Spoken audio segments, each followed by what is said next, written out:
All right, peace and blessings, everybody. Peace to the true and living, man. All y'all that tuned in, y'all the true and living. You know what I mean, y'all. Um, Taking the time out y'all day to check out this information. Real quick. Um, yeah, man. Shout out to everybody who been kind of following the video, showing love, liking and subscribing, kind of showing that support. We still got many more to do, a lot more stuff to do. You know what I mean? So still got to get into some more of that ancient world. We're gonna get into we're gonna get into some of that Yamasi history. In the words of the immortal Pimp C, is really going down the south, man. So we're gonna get into some of that. Yamasi history of the southern United States, that Gullah Geechee corridor, all that stuff like that, and in future videos. But today we're gonna get into something a little bit different. We're gonna get into last video I did. It was on the concentration of attention into awareness, or whatever case may be. So that's one side of the spectrum. I didn't want to give you this one side of the spectrum without giving you what the fragmentation of attention looks like. So we're going to go into, in this video, we're going to go into the fragmentation of attention, and basically what all that entails and what that looks like in our modern day era and stuff like that. Um, I just had a conversation with somebody about making these videos a little bit simpler. So, I mean, um, this one I might have to break it apart and condense it into a couple of videos in the future or whatever. But I just wanted to get this on wax, so at least it's out there and we can dissect it again later. So, so with the fragmentation of attention, right? So on a previous video, we discussed how when awareness concentrates on itself, it sublimates and changes into a more high resolution version of itself, where more pixels or details can be extracted. Okay, so we use the example, the martial arts example. You see what I'm saying?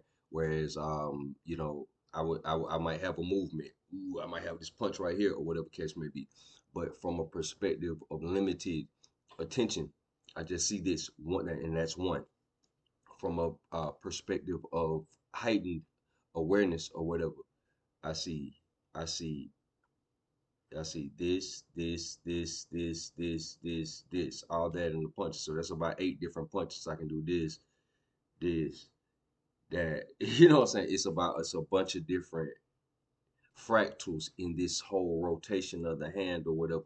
And if I run into different obstacles when I'm doing different things, maneuvering, I can parry it with these various other movements that are hitting fractals within this one larger fractal. So that's kind of a real world example of what I mean by a higher resolution, or whatever. You key in on more details of the same situation. Okay, so the opposite of this, right, is the fragmentation of awareness. Okay. Um, this is when you are unable to maintain a consistent stream of attention and you get disconnected from reality. We talked about on another video, one symptom of this would be like dropping your keys constantly or whatever. I think we talked about that previously. Um, so these two different extremes, right? One, which is the concentration of awareness, it's more simplistic and it's near to singularity. It's more single focus. Remember in the previous video, we were talking about its terminology and experiential, like you're the only one here. Because when you do reflections are the divination activity and the experiential or whatever case may be, when you do reflections with symbols or whatever case may be, you see things in other people, but those things also mirror in your life. So when you do a reading for somebody else, you get a reading for your own self as well. So it reflects back or whatever case may be. So one is reflexive and it's near singularity. So the idea of otherness and other people and other things, it becomes more flimsy because everything that you see in the others is something that's reflected in yourself or whatever. So the idea that you're the only one here gets strengthened. Now that's a whole other conversation because that has ego implications in it. So we have to have that conversation. But nonetheless, one is complex, The other is complex. One is simple and the other is complex. And it requires consistently shifting focus. Sound familiar? Sound like a million apps that we got on our phone. Sound like a million social media websites that we got all this news coming from all over different places, everything like that, or whatever the case may be. Sounds like the world that we live in right now, don't it? One is simple and one is complex. Okay, so let's keep going. Fragmentation of attention has increased with the advent of smartphones and technology and our dependence upon it. So just like what I just said, as we depend more on these things or whatever case may be, it splits our focus into various different things or whatever case may be. And then, not to mention, there are all kinds of various different ideologies and things out there, whatever case may be, that kind of send us off into levels of delusion or whatever case may be as well. And that's a further fragmenting of our attention. Because remember how we talking about the ego? Go back to the video we talked about the principle, the ego, and the agent, and everything like that. The principle, the ego has its own interests. You see what I'm saying? The ego doesn't operate with the interests of the principle. The ego has its own thing going on, or whatever case may be. So fragmentation of attention accelerates when there is an absence of principles. So we're gonna get into that. What we talking about when we say principles, because we've dealt with principles this whole time. If you go back to the 90 something videos that I got thus far, most of them are gonna address some sort of principles. Talking about in the etiquette of manhood. That's what makes men live by a code. Men are governed by principles because men face consequences in life. Our lives are governed by consequences or whatever. And that's how you figure out the principles. That's how you figure out the rules to the game. By being faced with consequences, you will understand the things that will and will not work. So, okay.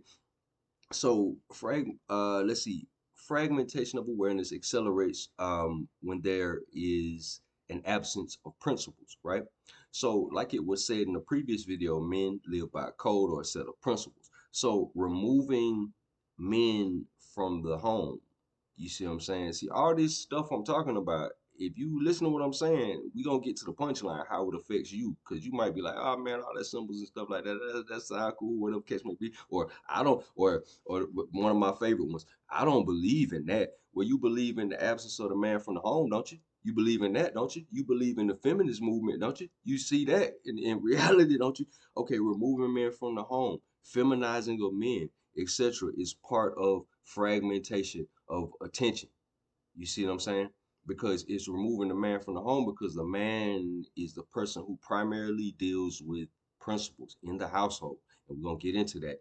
In the household, in the family unit, the man is the one who primarily deals with the principles. And for the most part, the woman accesses a lot of her understanding of principles through the man. Okay, and we're going to get to that. So when you affect, remember how I said there's a context for us all? And remember how I was talking about when they attack um, us as a group. You see what I'm saying? Us meaning any ethnic group. It ain't specific to nobody. I'm talking about like when they attack men differently than they attack women or whatever the case may be. Because men have a particular station in society, women have a particular station in society, whether you like it or not, or whether whatever you feel like you are. Dude, you see what I'm saying? We all fit into the human family. Groupings of families make communities and so on and so forth or whatever the case may be. So this ties into what you see in society. Okay, moving right along. Principles become apparent through rigor. You see what I'm saying? And experience. Hardships make the rules of the game apparent, like what we just said. Okay, men are externally hard and emotionally vulnerable on the inside. You see what I'm saying? You see, some guys you don't even know they got emotions because they so externally tough or whatever case may be. But I know this cat that sat down and cried because I done had moments like that. You see what I'm saying? So all of us are human. So I know this guy got emotions or whatever, no matter how tough of an exterior dude has. Okay, women are externally soft. You see what I'm saying? There's no shame in them showing their emotions. You see what I'm saying? They're externally soft. The more softer they are, the more favorable it is, or the more of a good thing is considered. Women are externally soft, but internally strong on the inside. They can have babies. You see what I'm saying? They can endure all kind of things or whatever case may be. That as men, we just scratch at the toughest man would sit there and be scratching his head like, I'm straight. And I ain't trying to deliver no 9 pound baby. I'm straight. Y'all got it. You see what I'm saying? So from that perspective, the hard exterior of man matches that of the world because the world is hard. So the hard exterior of the men matches that of the world. So that's where you get the protector type thing for the man. All right. And it's harsh consequences, right? The world has harsh consequences associated with it. Women give life, right? Men are built to take life. So we're opposites of one another just by nature, just off the principles that we are governed off of. It. This ain't nothing I made up. It's just something that we can clearly observe in nature. Okay, so women experience principles through men because men are dealing with the consequences of the world. Men are dealing with the harshness of nature and everything like that. Okay, the man's external hardness protects from nature's hardness to create a buffer zone, a buffer for women to exercise femininity. So this man is inspired by this woman or whatever case may be. You see him, she's having this child. He sees something in her. He feels like he can raise a family or whatever case may be. Her etiquette, her principles in her, or whatever her qualities in her, or whatever are that in which he feel like he can do something with. And he's inspired enough to um, create a buffer zone for her. See what I'm saying? That's what we looking at or whatever case may be. And this doesn't, and I know a lot of people would say, okay, well, I'm independent. I don't need no man. Da, da, da, da, da. But think of all the thing. Go look at the patents. Go look at the people who invented all the things that you use every day or whatever case may be. Most of them are men. Go and look at the people who do the jobs that you don't want to do. I don't want to do. You know what I'm saying? They're mostly men.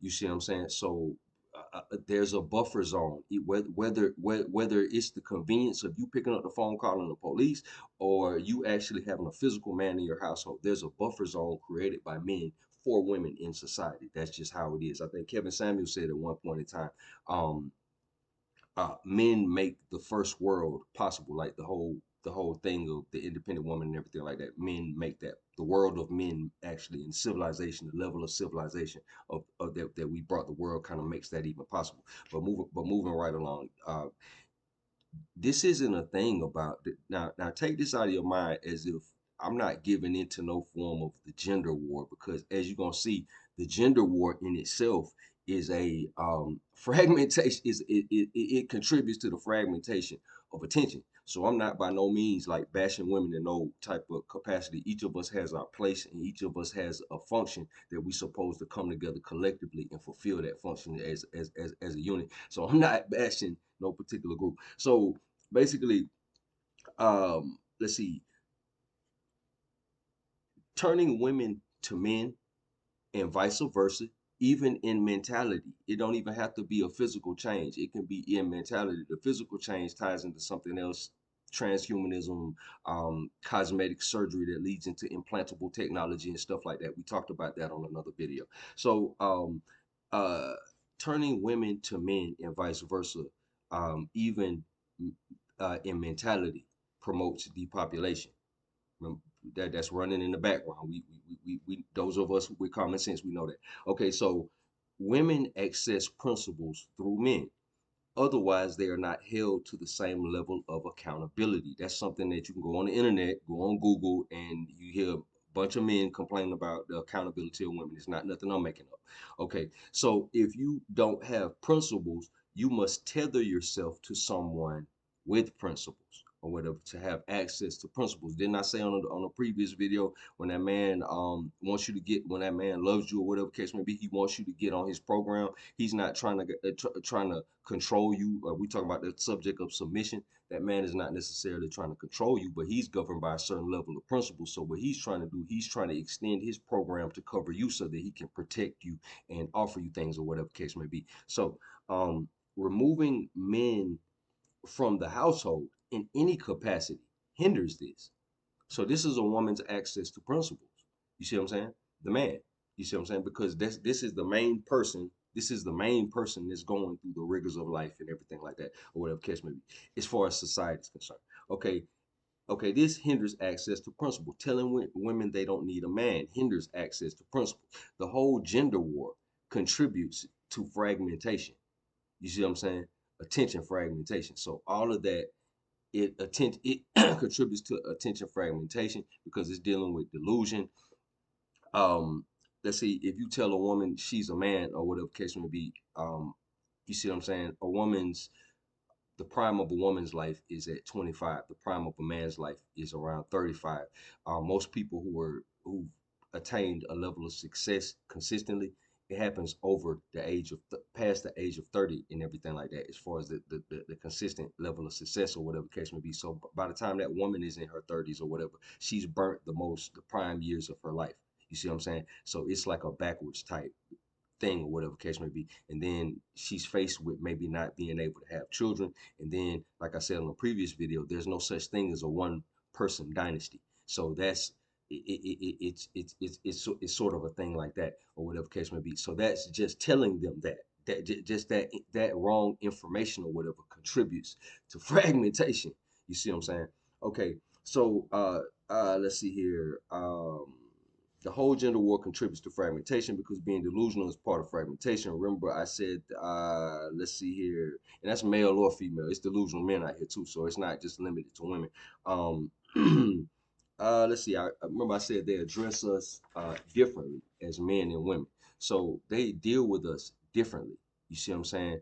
They introduce certain ideas for women, and they introduce certain concepts out there to influence men. If principles are based on rigors, how are men going to get that exercise and experience with the rise of technology and this discouragement of rigors? So, you know what I'm saying?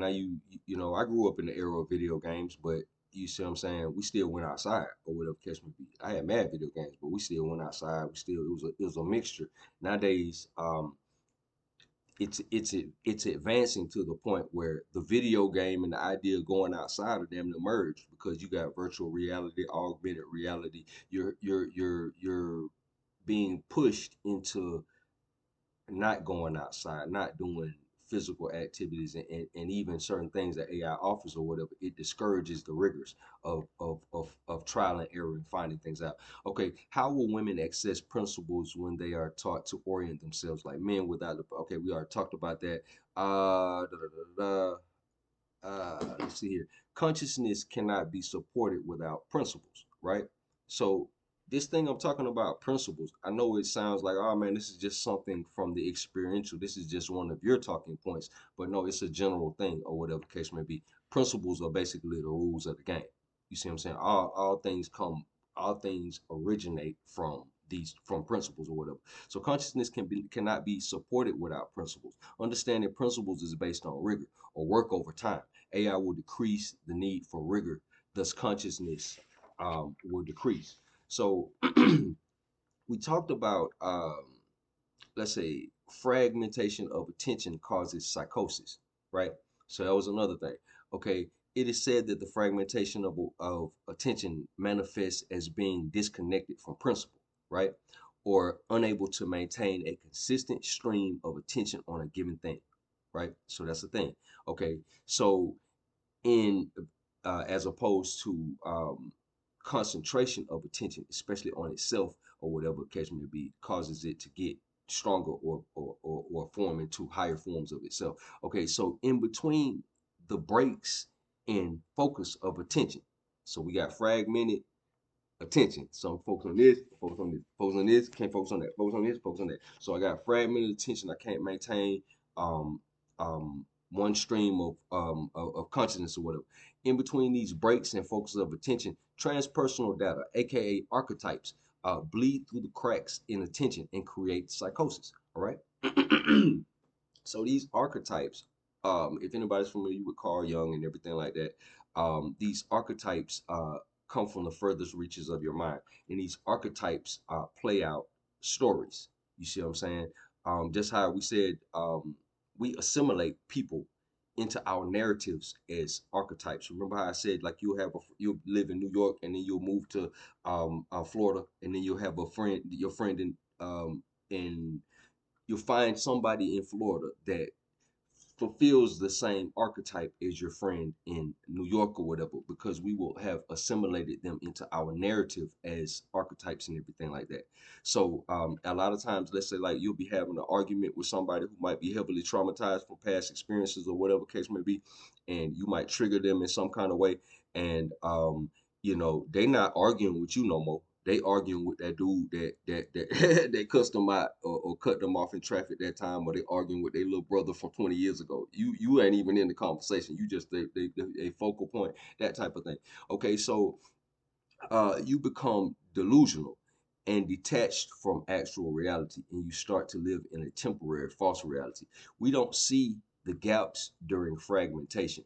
We experience it as abstraction and complications, unfavorable situations, and the inability to reconcile difference. So you get in we start to see a divide within each other, and like how we were talking about with the gender war and everything like that. um that's the same thing with what we're talking about, transpersonal data, certain archetypes coming out or whatever case may be, and these delusional fantasies or whatever case may be. I'm such I don't need I don't know, I deserve you start, all these things start to come out or whatever case may be, and the effect is that you get a separation. You see what I'm saying? So let's see here, or unfavorable situations or whatever. So go back to the video that was done about the ego and the survival mechanism of patterns. It kind of goes into things on the in that vein. Okay, this is this what I'm describing is what makes is the make excuse me. This what I'm describing is the make okay, yeah, this one I'm describing is to make it up as you go along mentality in society. You see what I'm saying? Well, I gotta do what I want to do. You know, man, there ain't no rules. I can do what I want to do. That's just what they said it is. That's that mentality or whatever. You're not anchored to nothing. Ain't no principles. You're living without principles. You can just make it up as you go along, and there's no consequences until until the consequences come. You see what I'm saying? So that's a lack of principles. Okay, so and you see how this seemingly um just regular stuff, you don't really think much of it, but you see how important this is. You see what I'm saying? Okay, so let's see. However, in this period of time, we are traversing a near 15-year cycle, that is Pluto and Aquarius. So if you Google that, you'll see what I'm saying. So there is a Pluto deals with transformation. Aquarius deals with revolutionary change, fringe ideas, all that stuff like that. So there is a fringe outside of the social norm, rebellious, high-tech energy permeating the planet now. Anyway, right? So this is something that's happening on the planet anyway. This is the energy that's happening anyway. Women in general are more empowered during this time, or whatever case may be. So that's the energy that's on the planet regardless. So what we're gonna segue into in a minute is some straight talk. You see what I'm saying? In regards to you know, other scientists. You see what I'm saying? Who don't have all our who are on some nihilistic type stuff, that understand the direction that the planet is going into, and they seek to steer it in a certain direction or whatever case may be. So, for lack of a way of saying, everybody's not a jabroni. You know what I'm saying? For like just to use that term, everybody's not a jabroni. So it's people who really know what's going on and they operate on a higher level. You see what I'm saying? Scientists, just like a person having a lot of money, a person being a scientist in their mentality doesn't make them good or evil. You see what I'm saying? That's just a certain level that they got to. So let's see here. There's also a group ushering in strategic changes in society, attempting to accelerate the fragmentation of attention and entropy in general, right? So yeah, so the acceleration of AI on the planet and stuff like that, all this stuff that's going on, a lot of your social movements and stuff like that, that encouraged a lot of the thought processes that we're seeing now, whatever case may be. This stuff that's happening now in society is decades and decades in the making. Somebody engineered this or whatever. They have think tanks and thought groups and stuff like that that operate a lot of their stuff operates through, let's say, like nonprofit organizations and stuff like that, or whatever case may be. Because if it's a governmental organization, it can't have a certain philosophy, or it has certain limitations. But as a nonprofit or NGO or something like that, it can have whatever philosophy that it wants, and it can lobby to change laws and stuff like that. These people are playing chess, not checkers. So it's no coincidence that we are in a let's see, a conflict between Israel and the Muslim world, right? You know what I'm saying? I ain't really gonna get into all this because you know what I'm saying? I know freedom of speech ain't free. So I'm not really gonna get too detailed in it, but I'm gonna give you enough stuff to kind of look up and make some sense of it. Okay. So there's a conflict between Israel and the Muslim world. And if I contrast the life and legacy of Sabbatai, right? All right. The so-called false messiah of the year 1666. Go look up Sabbatai Zevi. You see what I'm saying? I ain't got to go into that a whole lot. Okay, this is the self-proclaimed Messiah of 1666. About one third of the Jewish world around that time, you see what I'm saying, followed him and believed that he was actually the Messiah at that time, or whatever case may be. We see an imprint of his followers influencing the world of Judaism, because that movement endured up until modern times.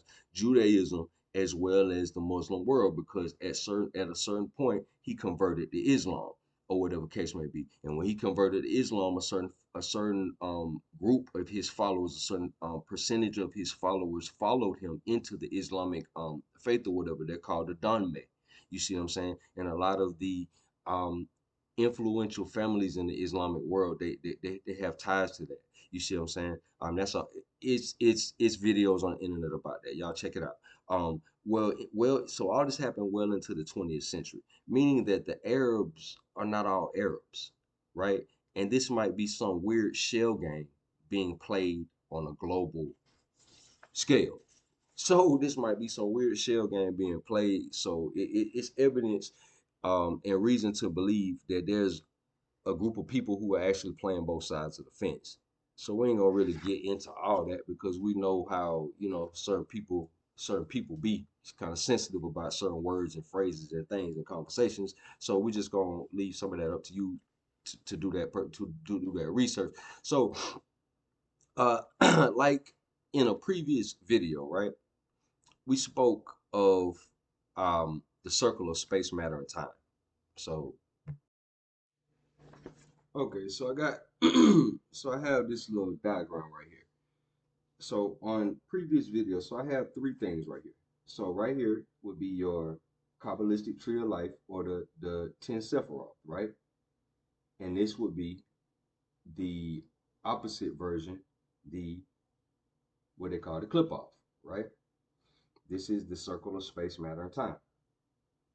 This is Nupu and Zupu. It's more of an alternating current type of field on this side of the game, or whatever. It alternates backwards, back and forth, and stuff like that. But ultimately, it terminates in the chaos sphere, where all the energy goes to get recycled, or whatever case may be. So, and this might, a lot of people might say, oh man, I don't believe in this or that. So that's what we're gonna get most of the time from a lot of people. But at the end of the day, do you believe in batteries and how batteries and electrical circuits work? Do you believe in that? Okay, so right here, right where the chaos sphere is, this is ground. Ground is the origin and final destination of all energy. Ground, or whatever case may be. All right, that's the load. That's our world. The load, the battery right there, or whatever, and the energy comes from the ground, works its way through the circuit. You see what I'm saying? That's the resistance right there, or whatever case may be, and it terminates back into the ground, or whatever case may be. Now, it's a reason why I'm showing that, and I'm kind of comparing those three models, right? It's a reason why we're doing it. So, like in a previous video, um, when we spoke of the chaos sphere, see what I'm saying? The chaos sphere. This one right here. We spoke about the chaos sphere, right? Okay, in the previous video, we spoke about the chaos sphere of the circle of space, matter, and time, likened unto the clip off of the Kabbalistic tree mentioned in the Zohar, right? So they talk about this in the Zohar, the Book of Splendor. You see what I'm saying? See, okay, so they talk about okay, the clip off or whatever case may be. Now, see, when we talk about stuff like this is what a lot of these people are on. So they don't like. I know a lot of, let's say, like, we no shade to my Black Hebrew Israelites and stuff like that. I love y'all too. Y'all still my brothers too. But at the end of the day, like they read, these guys don't read the King James version of the Bible. These guys into the Zohar, these guys into the Talmud, these guys have whole other metaphysical breakdowns for a lot of this stuff that we dealing with. And I know there's a lot of times we come into conflict sometimes, people of the Hebrew ideology with people of the Kemetic ideology and everything like that. But when you go into like your Talmudic scholars and your people who study the Zohar and stuff like that, what they talking about is a lot more similar to what the Kemetic people are actually talking about, because we know that what they call the tree of life, it comes out of the Temple of Ombo in Egypt and everything like that. So that's really that. So let's see. Our world from that perspective would be the load on the circuit, like that battery in the picture I showed you. Okay, illuminated by the current flowing through the circuit. Okay, even the straight energy from this side eventually makes it back home to the other side. We'll call it the underworld. So this, what I'm talking about, this battery right here would be emblematic of our world. You see what I'm saying? And the straight energy from there, just like how it would in a circuit, it's going back to ground. When the energy is done here, it's going back to ground. You see what I'm saying? Just like how once we live our lives, we go to another plane or what have you. We abandon our physical um, casing and what have you. All right. So let's see. From the perspective of the people doing this stuff, um the other side is opposite this side. So whereas you will have in certain instances how we have a multiplicity of us on this side or whatever case may be, and we're disconnected, it's more of a singularity on the other side. It's more unity. You see what I'm saying? And instead of a multitude or a multiplicity, it's a singularity in everything. Everything's opposite or whatever case may be according to the way that's viewed. Okay, we live in an expression of positive energy, as in polarity. The other side is of negative orientation, right? As in polarity. It takes, you see what I'm saying? It takes energy. You see what I'm saying? As opposed to this side, it's the energy is expressed. You see what I'm saying? Um, it is opposite in the sense of pain on the other side being experienced as pleasure. So the thought process of it is pain on this side manifests as pleasure on the other side. You see what I'm saying? You ever seen? Okay, so anguish on this side converts to honor on the other side, and this is how they view it. So if you ever seen the movies, Hellraiser, the Cenobites, and they talking about, saying, all they pain and mutilating their bodies, they talking about they can't tell the difference between pleasure and pain. I think it's one of in Warhammer 20K, the video game or whatever case may be, in the whole mythos or whatever. One of their gods is a god like that, where he makes it so his disciples can't distinguish pain from pleasure and everything like that. You see what I'm saying? So yeah, um, let's see here. Let's see. So basically, what a lot of this is doing, basically what we're getting to, when we really talk about this, um, the God and the devil idea. You see what I'm saying? Like, there's layers to this thing, and um, to say that these cats worship the devil or worship Satan, you would be so lucky. this no, you would be so lucky. These guys don't worship devil and Satan. How the common perception of it would be. Okay, so in the story, okay, so let's not forget it. That's why we do so much work in the ancient world. Um, um, let's not forget the whole idea of Lucifer. Lucifer is from Greek mythology. You see what I'm saying? Lucifer comes out of Lucifer. Another word for Lucifer is phosphorus. You see what I'm saying? Lucifer is Prometheus in Greek mythology. Prometheus, the Titan. I'm not mistaken. I think it's like the father Atlas or something like that. But he's entrenched in Greek mythology. That's who Prometheus. That's who Lucifer is. From a planetary perspective, Lucifer would be the masculine aspect of Venus, because you have to remember the Israelites' religion changed after they left Babylon. All that flame language and all the gematria and all that stuff, that's Babylonian stuff. You see what I'm saying? All of this stuff we talking about, the Zohar, all the stuff that they dealing with or whatever, that's back. That's after they leave Babylon. They don't have none of that stuff before, whatever case may be, right? So the idea that you get of the devil and Lucifer, it's sort of like a dude bucking up at his dad and he getting sent to his room type deal, and he take a lot of his homeboys with him and stuff like that. But he's still a relatable character because he got something that he really believe in, even if you don't believe in what, even if you don't agree with what he believe in, he's still kind of a relatable character because he believe in something and he just take care of it to the end, even though he's outmatched or whatever case may be. See, you start off from a position of him being lesser. You see what I'm saying? And then him, you know, kind of being an underdog and trying to thug it out. That ain't what we dealing with. That's not what they dealing with here. They say they deal with the idea that some of these guys they dealing with the idea that they deal with Samael, poison those of El, because you know all those names are titles. You see what I'm saying? Raphael, healing force of El, Uriel, fire of El. So they dealing with Samael, poison those of El. They dealing with that as the god of this earth. So that's why they're saying that there's so much suffering on the planet, and that's why they delight in inducing suffering, because they feeding the stuff over here. They feeding all this down here. They feeding demonic entities down here. You dig? They making pacts with demonic entities. You dig? So, and I know that sounds crazy, but don't even take my word for it. Just pay attention to society and you tell me, okay, attention is a source of sustenance. Attention is a source of sustenance. This is why many rituals are done in front of large crowds. These so-called, oh man, Beyonce ritual satanic, oh this, that, and third. Yeah, y'all niggas still going. So the ritual is satanic, but it's in front of a large crowd of people. It feeds these large spirits, egregores, thought forms, whatever you want to call them, or whatever the case may be. They feed on the focus of attention. The focus of attention in the body generates electricity. Attention is also tied to the blood.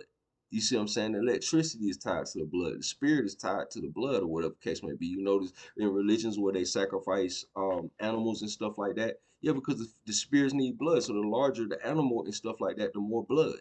You see what I'm saying? Yeah. Um, so there is the idea that Samael is the god of this world, and the suffering feeds parasitic energies from the other side. Okay, so that's what they dealing with. So what they dealing with, they talking about there's something above this circle right here. It's called Kether. It's the uppermost Sephiroth. They saying there's there's something above that called Ein Sof. There's a couple of them above that or whatever case may be. But it's like the indivisible or whatever case may be. But basically they saying the God, the chaos God is the real God. You see what I'm saying? So basically their premise is to bring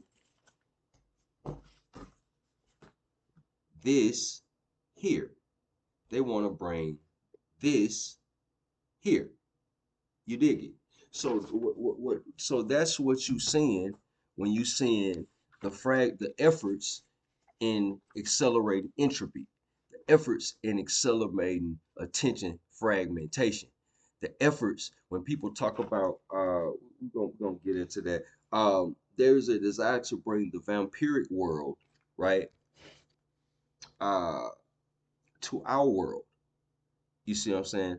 Thus, you got CERN and the Hadron Collider.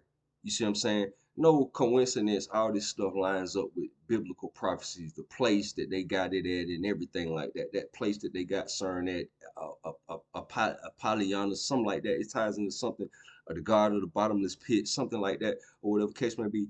I mean, all this stuff is no coincidence that they following all this to a T. So the whole thing with CERN and them, the Hadron Collider, which is really them probably trying to break through other levels of frequency and open certain portals and stuff like that. How we keep getting stupid, crazy stuff like the Mandela effect and all this stuff like that. Okay, thus AI, and the theory that AI is the demons. A lot of people say that. A lot of people say that AI is these disembodied entities being given a body through technology and machines and stuff like that. So this is the idea.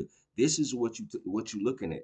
They don't deal with the devil how you deal with it. You would be so lucky that they would deal with the devil how you think that the devil is. They in the story that you believe the devil, God is dad and the devil is like a disobedient son, go to your room or whatever. Nah, they dealing with it from the perspective dad is evil. Dad is evil. And you did. So yeah, so that's kind of how they dealing with it. Okay, they don't subscribe to traditional satanic Luciferian teachings. They read the Zohar and the Lurianic Kabbalah. They hide within a cultural nuance that most people ignore. You see what I'm saying? So they're hiding in a cultural nuance. It's an entire group of people. You say something about them, it's an issue or whatever, but they don't even represent the full group of the group of those people. They're just a nuance within the culture of those people, but they have a significant influence in within that community or whatever. If you get a chance, watch the movie The Dunwich Horror, 1970 movie, The Dunwich Horror. That's how they rocking. They rocking H.P. Lovecraft. That's why they make movies like that. H.P. Lovecraft and you know what I'm saying. They summoning Shug Niggurath and Comb Gorath or something like that. You know what I'm saying. They got some demons from another dimension or something like that. That's the type of time they on. That's why a lot of this stuff kind of looks like how it looks. And that's why reality is kind of shaping up how it shapes up because this is the type of time they on. They're bringing the ground or the vampiric side. They're trying to bring that to this side or whatever because they're trying to fulfill some sort of sick nihilistic fantasy. Okay, so yeah, and I know I might have went off the rails a little bit, kind of rambled on a little bit in regards to that, and I know that might have been a loaded video that needs a bit of unpacking, but I just wanted to get it on wax. You see what I'm saying? So maybe we can have future videos in regards to that. But yeah, that's the fragmentation of attention. And that's kind of what's happening when we talk about, let's say, like the climax of knowledge and everything like that. This is something that's leading up to what we call it the climax of knowledge. So I know that was, I know I might have just dropped the rock of Gibraltar on y'all, you know what I'm saying? Meaning that that's a large chunk of information or whatever the case may be. But um appreciate y'all checking me out. Um leave me comments, concerns, everything like that, man. Peace and love, man.